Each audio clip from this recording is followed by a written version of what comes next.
Okay, in this training I will teach you how to play second couplet Fugue sur la trompette by Francois Couperin from his Mass for the Convents. It's a beautiful trumpet fugue, and the most important element in this composition, little two-page piece, is obviously probably twofold.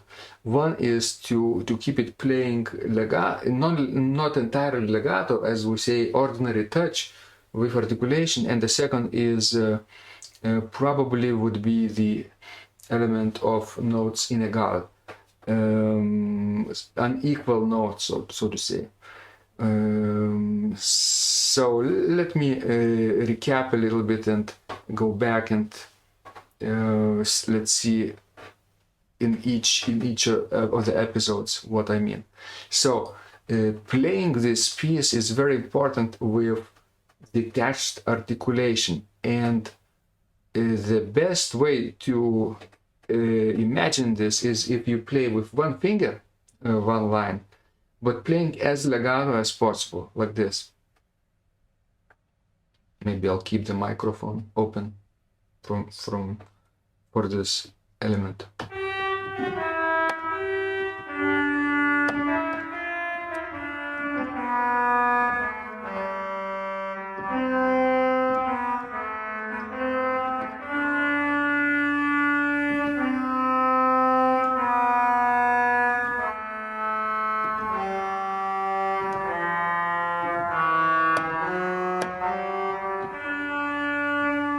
Like this.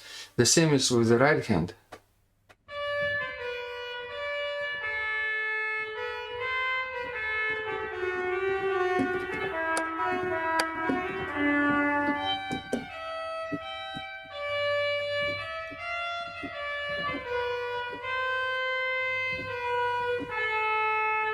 Okay, and whenever you see 3 voices, 2 voices, or even 4 voices later on, you have to play all of them a little bit detached. And the best way to imagine this ideal articulation is by playing the short passage with one finger, but as connected as possible. Once you get the hang of this idea of articulation, then you can use all the fingers.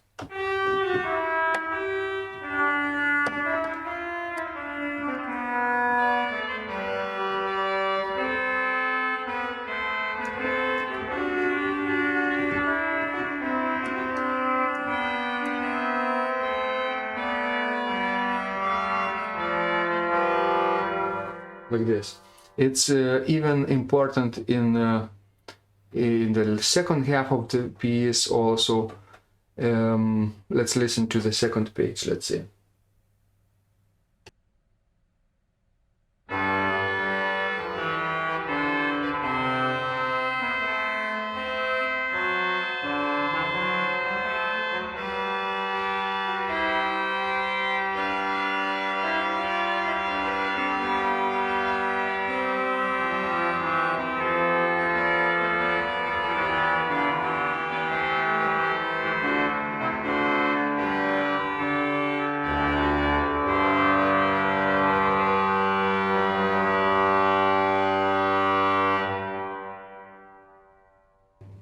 By the way, there is no need for the pedals to play in this piece, not even on the long G note in the left hand part. You can play it easily with one finger with one hand, those 2 lower voices. Yes, because it's always 4-part fugue, so pedal would be a little bit out of place here. Okay, so remember this ordinary touch or articulate legato all the way through the piece. And the second thing which we will talk about is notes inégal. They are written equally, and usually they are of 8-note value, and usually they are in stepwise motion, either upward or downward motion. Scalar passages, by the way, so to say. not jumping, so to say, but not arpeggio, but if you see stepwise motion downward, like in the first two measures, that's notes in égal.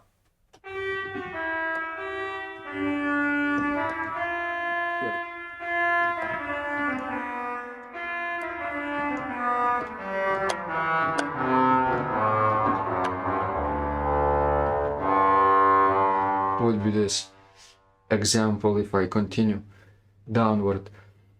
All right, and this happens also in other places where the fugal material is presented, like in the right hand.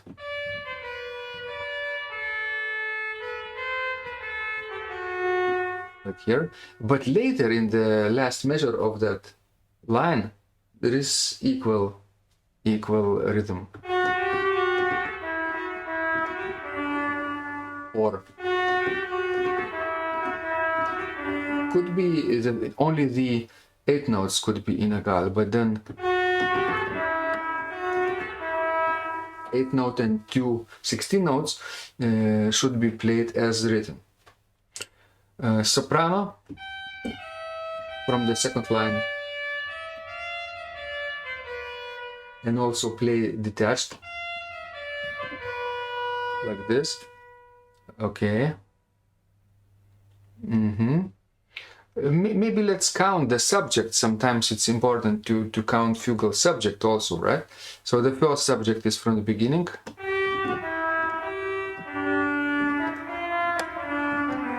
Second subject, it's an answer.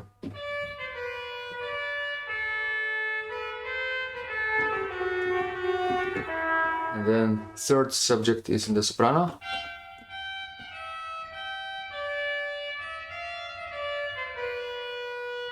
Okay, and then in the bass, second line, last measure.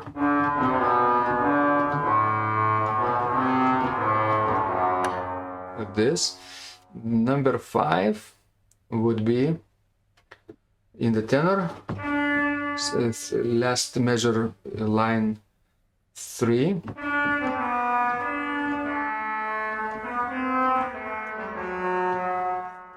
Number 6 would be in the alto next.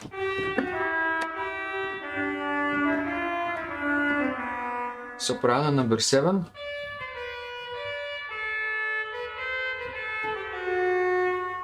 Okay, in the bass.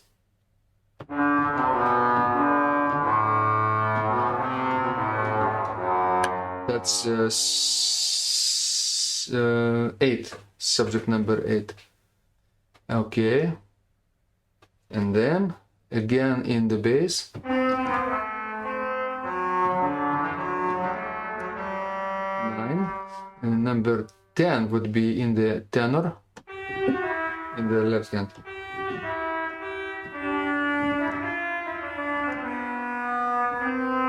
So 10 subject entries always, so you can circle the opening notes and notate as S, A, T, B for each of the voices, and then you will know where they are.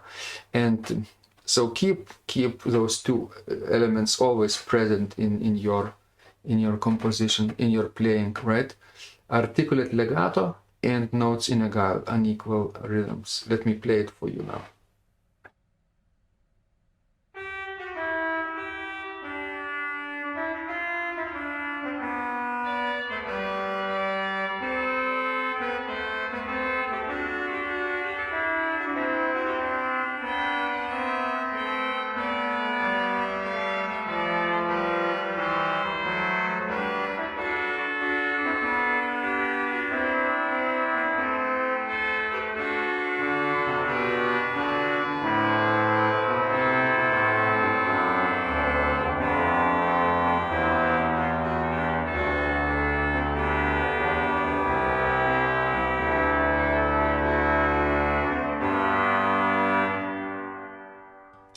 A difficult spot is in this line, so especially in the right hand part, you have to play 3 voices.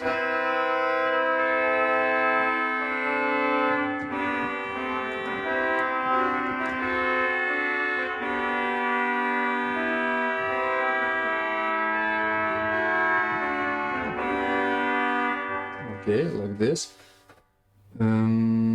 Okay, continue.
Okay, in places where you need to play ornaments or you want to add ornaments, there are two ornaments here.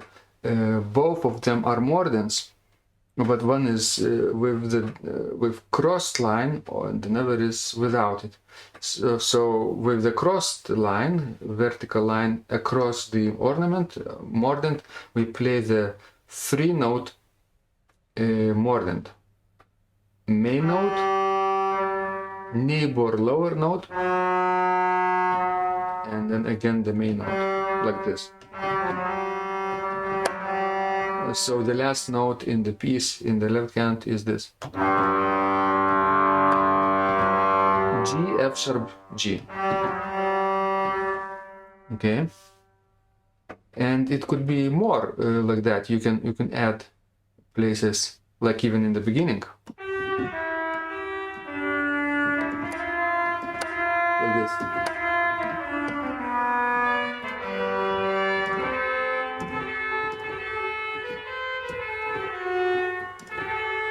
Main note, lower note, and then again the main note.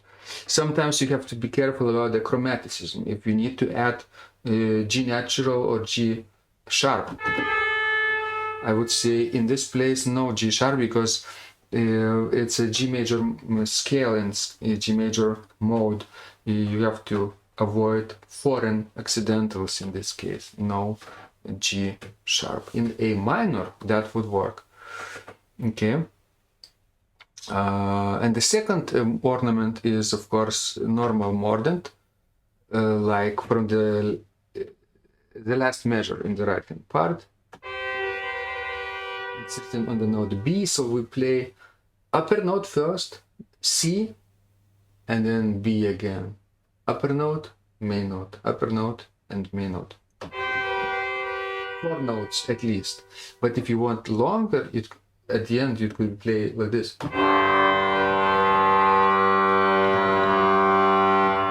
It works. Start slowly, emphasizing the first upper note, C, and then gradually speeding up, and then slowing down again.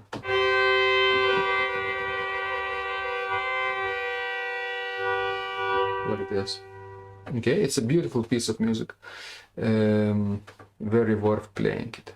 Not very difficult to play, but the two elements are quite important to get that I talked about. Articulate legato, ordinary touch, and the notes in egal. A little bit dotted rhythms, even though they appear to be equal. Okay, thanks guys. Catch you online in the next training.